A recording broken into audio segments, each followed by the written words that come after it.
Secara harganya jadi tetap termurah sekarang ini. ViewSonic sangat-sangat punya value yang luar biasa.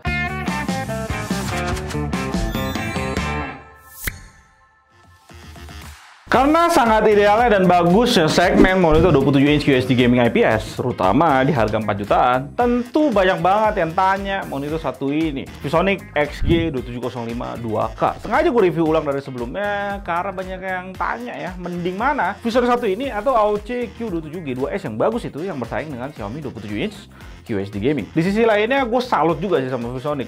Bisa press harga monitor ini jadi yang termurah. Ya mungkin udah setengah tahun kali ViewSonic ini jadi yang termurah terus di pasaran. Dan gak cuma murah, ViewSonic mau cover garansi lu 3 tahun full panel. Ini nice banget. Tentu dengan gaya kayak gini, ViewSonic jadi brand internasional termurah. Ngebuat brand-brand OEM China susah untuk bersaing.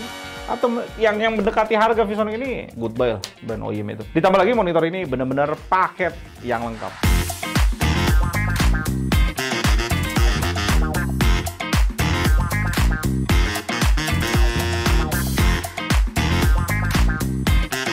Dan udah ada speaker di monitornya.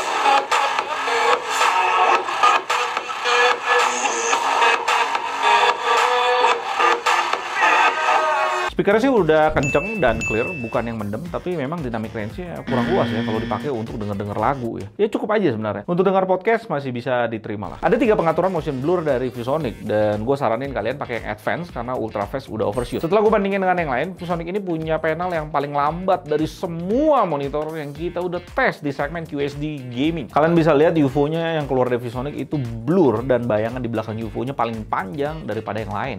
Kelihatan juga di sini Acer punya panel yang sangat cepat dibanding Xiaomi, Lenovo, ataupun AOC. Cuma karena garansinya Acer cuma 1 tahun, tentu gue akan skip monitor itu, gue akan pilih AOC di kualitas motion blur ini. Di ViewSonic kita nggak bisa push lagi overdrive ini, sedangkan AOC, Xiaomi, dan Koroi masih ada preset untuk push motion blur yang jadi semakin clear. Dan secara overall sih motion blur ya, di segmen motion blur, AOC sih juara. Dalam hal warna yang diklaim di website ViewSonic, kita juga bisa dapetin pas kita tes panelnya. P3 bener-bener kita bisa dapet di 97%. sRGB tentu 100 dengan rec tentu tadi di 72%. Panelnya di sini udah bagus, dan memang untuk monitor model 2020 yang sekarang udah 4 juta, secara coverage warna udah luas. ViewSonic ini bersaing ketat dengan AOC dan juga Lenovo. Dan kayaknya gue dapetin unit yang bagus banget, karena akurasi putih udah bener-bener kayak dikalibrasi dengan gamma dan sensitivity sangat rapih. Yang ngebuat ViewSonic ini jadi panel yang paling rapi treatment ya di segmen 27 inch QHD Gaming. Dan seperti biasa, monitor P3 tinggi kayak gini secara default nggak akan bagus untuk lo ngedit sRGB.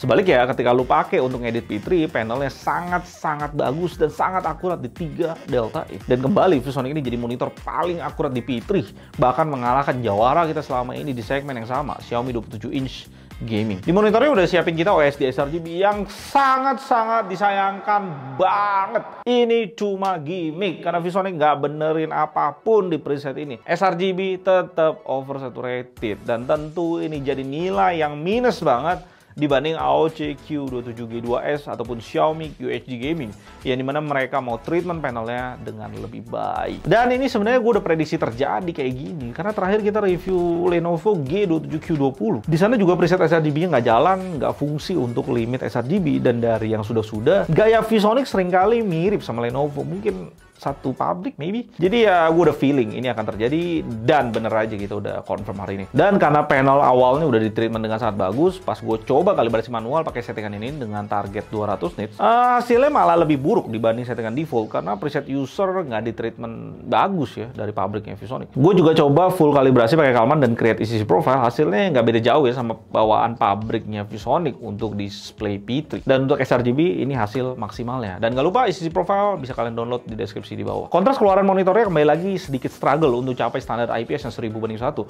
Hasil ini mirip dengan AOC dan Lenovo, dan ketiganya terbantai oleh Xiaomi 27 inch QHD Gaming. Berarti sudah bagus 350 nits lebih, dan ini sangat-sangat cukup dipakai di ruangan kantor biasa. Ya walaupun ada jendela, masuk cahaya matahari sedikit, masih bagus. Bisa layanin dulu dengan baik lah monitornya. Dan langsung kita singkirin aplikasi sama ViewSonic kelengkapan yang tidak penting. Kelengkapan lainnya ada HDMI, DP, 2 kabel power, beda kepala. Secara harganya jadi tetap termurah sekarang ini. ViewSonic sangat-sangat punya value yang luar biasa, dan cukup membantai Lenovo dengan perbedaan harga sampai 500.000.